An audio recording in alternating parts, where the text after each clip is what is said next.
राम विलास की चाह नहीं, अपनी कोई परवाह नहीं, बस यही चाहता हूँ केवल दान की देव सरिता निर्मल, करतल से झरती रहे सदा, निधन को भरती रहे सदा। यानी प्रस्तुत प्रथम पंक्ति में रामधारी सिंह दिनकर कहते हैं कि कर्ण श्री कृष्ण से कहते हैं कि उसे धन दौलत और संसारिक सुख भोगने की इच्छा नहीं है। वह अपने जीवन की परवाह नहीं करता। उसकी बस यही इच्छा है कि उसके हाथों से दान की पवित्र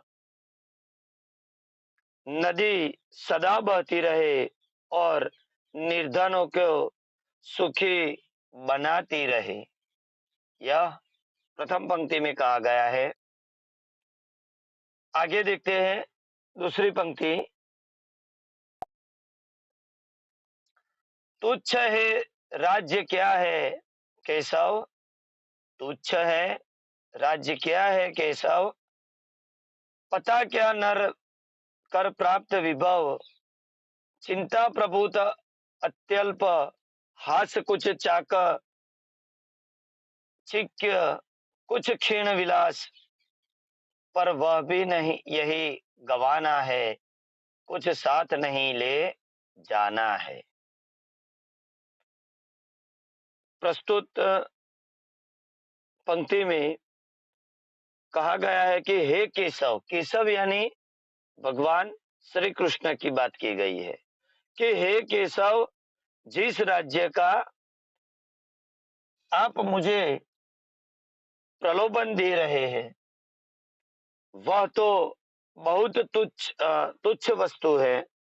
वैभव पाकर मनुष्य को क्या मिलता है, वैभव पाकर मनुष्य को क्या मिलता है, वैभव पाकर उसे ढेर सारी चिंताएं और नाम मात्र की हंसी खुशी मिलती रहती है।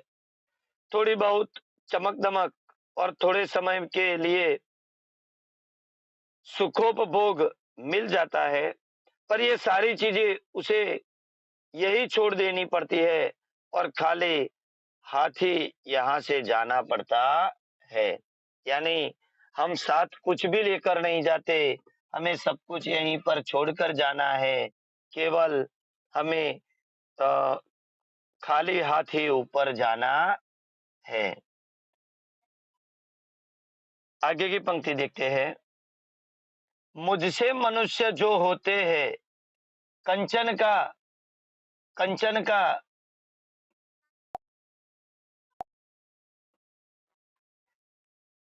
मनुष्य से मुझसे मनुष्य जो होते हैं, कंचन का भार न ढोते हैं, पाते हैं धन बिखराने को, लाते हैं रतन लुटाने को, जग से न कभी कुछ लेते हैं, दान ही हृदय का देते हैं। प्रस्तुत पंक्ति में कर्ण ने कहा है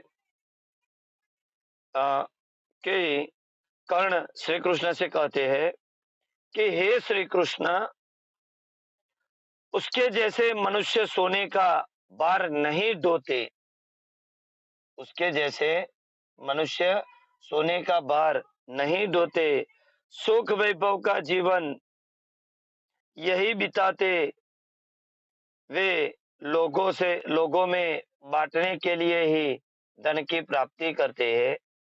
उनकी बहुमूल्य वस्तुएं लोगों से बांट देने के लिए ही होते हैं।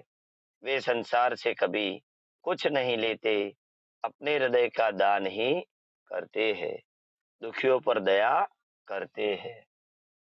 प्रस्तुत पंक्ति में कर्ण ने ये कहा है। फिर देखते हैं आगे की पंक्ति। प्रसादों के कनकाब शिखर होते कबूतरों के ही घर, महलों में गरुड़ न होता है, कंचन पर कभी न सोता है, बसता वह कहीं पहाड़ों में, शैलों की फटी दरारों में। यानी प्रस्तुत पंक्ति में यह कहा गया है कि सोने जैसी चमक दमक वाले राजमहलों की चोटियां कबूतरों के ही घर बनते हैं। गरुड़ पक्षी कभी महल में नहीं होता, वह स्वर्णिम बिछौने पर कभी नहीं सोता। केवल उसका निवास तो पहाड़ों में ही होता है। पहाड़ों की फटी दरारें ही उसका घर बनती है। यानी पहाड़ों में जो दरारें होती है, वही दरारें केवल गरुड़ पक्षी का निवास स्थान होती है। महलों में वह कभी निवास नहीं करते। होकर समृद्धि सुख के अधीन मानव होता नित तपः क्षीण। सत्ता किरीट मणिमय आसन करते मनुष्य का तेज हरण। नर विभव हेतु ललचाता है, पर वही मनुज को खाता है।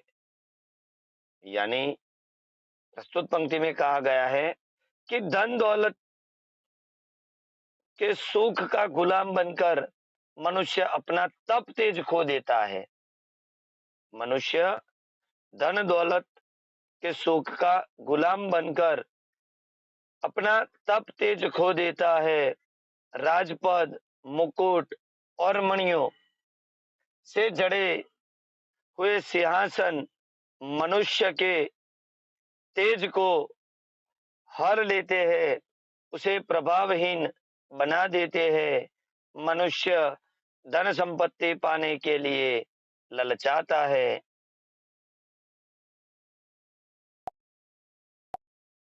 मनुष्य को प्रभावहीन बनाता है। मनुष्य धन संपत्ति पाने के लिए ललचाता है, पर यही धन संपत्ति उसे नष्ट कर देती है।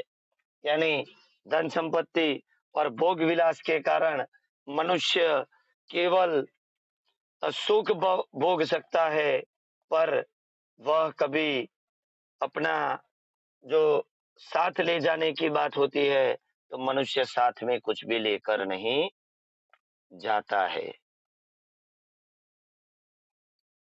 आगे देखते हैं पंक्ति।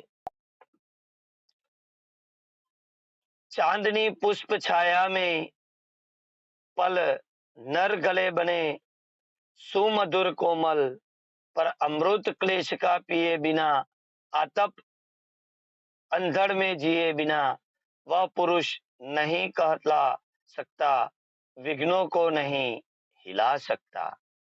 यानी प्रस्तुत पंक्ति में कहा गया है कि चांदनी और फूलों की छाया, चांदनी और पुष्प यानी फूल, चांदनी और फूलों की छाया अत्यंत सुख सुविधा में पलकर मनुष्य सुंदर और कोमल भले बन जाए, परंतु कष्टों का अमृत पिए बिना, धूप और आंधी सहे बिना न वह पुरुष का कहला सकता है और न विघ्नों को पार कर सकता है।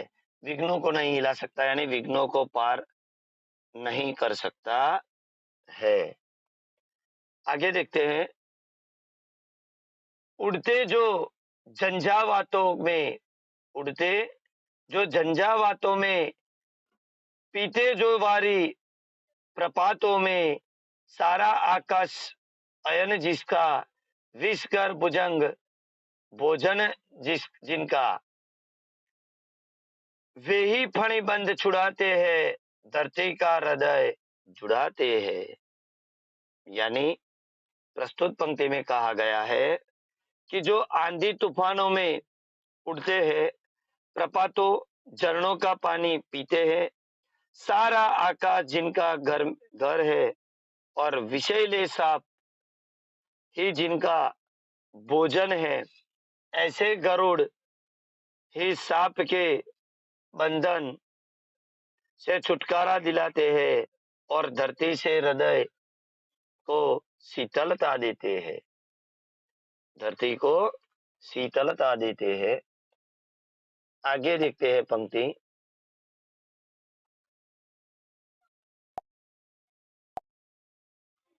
आखिरी पंक्ति में देखते हैं कि मैं गरुड़ कृष्ण में पक्षी राज, सिर पर न चाहिए मुझे ताज, दुर्योधन पर है विपदा घोर घोर, सकता न किसी विष उसे छोड़, रणखेत पाटना है मुझको, अही पास काटना है मुझको।